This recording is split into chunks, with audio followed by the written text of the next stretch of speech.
नमस्कार, मैं रवीश कुमार।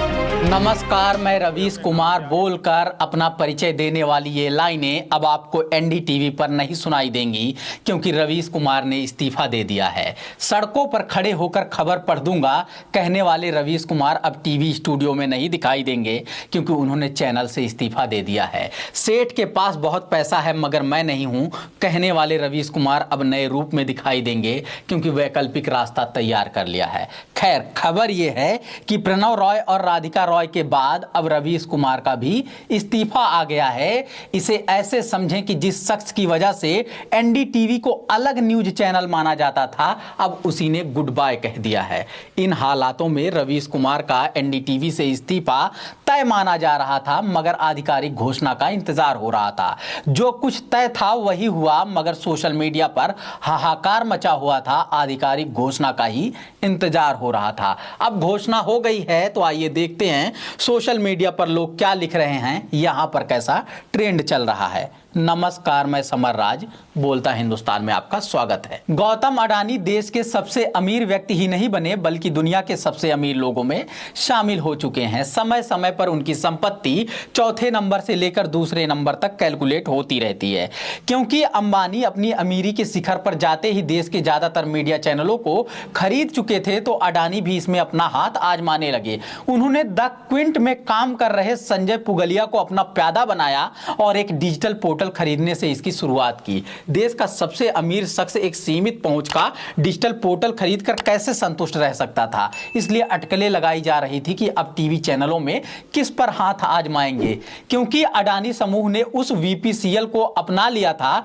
जो कभी अंबानी का हुआ करता था। इस तरह से एनडीटीवी पर सैकड़ों करोड़ का कर्ज अपने आप बन गया। इसलिए बिना राधिका रॉय और प्रणव रॉय से कोई डायरेक्ट डील किए 29% शेयर उनके हिस्से आ गया। इसके साथ ही 26% इक्विटी को मार्केट में उतारने के अधिकार के साथ साथ छोटे छोटे शेयर धारकों का समर्थन पाने के साथ ही अडानी समूह मानो एनडीटीवी पर कब्जा कर लिया, क्योंकि वीपीसीएल विवाद का निपटारा सेबी कर रहा था और आखिरकार फैसला अडानी के पक्ष में आया। 29 नवंबर को राधिका रॉय और प्रणव रॉय ने इस्तीफा दे दिया और अब रवीश कुमार के इस्तीफे की खबर आई है। भावुक होकर लोग इसे पत्रकारिता के एक युग का अंत बता रहे हैं। सोशल मीडिया पर इसी से जुड़ी खबरें, तस्वीरें, वीडियो छाई हुई हैं। प्रणव रॉय के इस्तीफे के बाद ही वरिष्ठ पत्रकार ओम थानवी ने लिखा था, एक पत्रकार से निपटने के लिए पूरा चैनल खरीद डाला।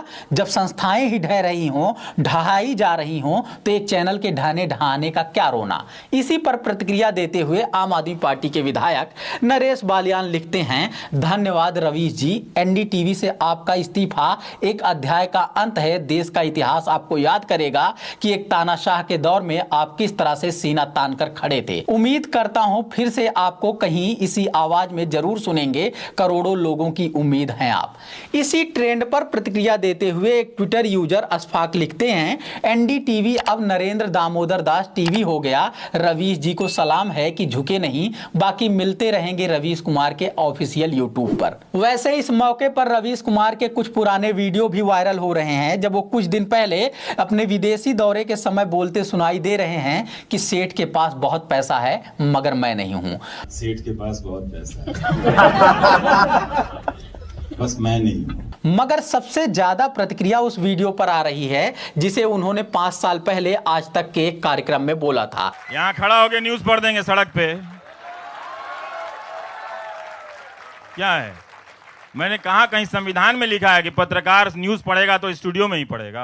हालांकि सबको पता है भावुक कर देने वाली पंक्तियों की बात अलग है, सड़क पर खबर पढ़ने में तमाम तकनीकी और व्यवहारिक दिक्कतें आती हैं। फिलहाल उन्होंने अपना एक यूट्यूब चैनल बनाया है, संभव है कि उसी पर अपनी राय रखते हुए या फिर पत्रकारिता का काम करते हुए दिखाई दें। मगर असल सवाल अभी भी बना हुआ है कि इस देश में कॉरपोरेट के चंगुल से अलग कोई वैकल्पिक मीडिया क्यों नहीं बन सकता। यूट्यूबर बन जाना, ब्लॉगर बन जाना और करोड़ों लोगों में पॉपुलर हो जाना अलग बात है, मगर कोई पब्लिक फंडेड इंडिपेंडेंट मीडिया क्यों नहीं बन सकता।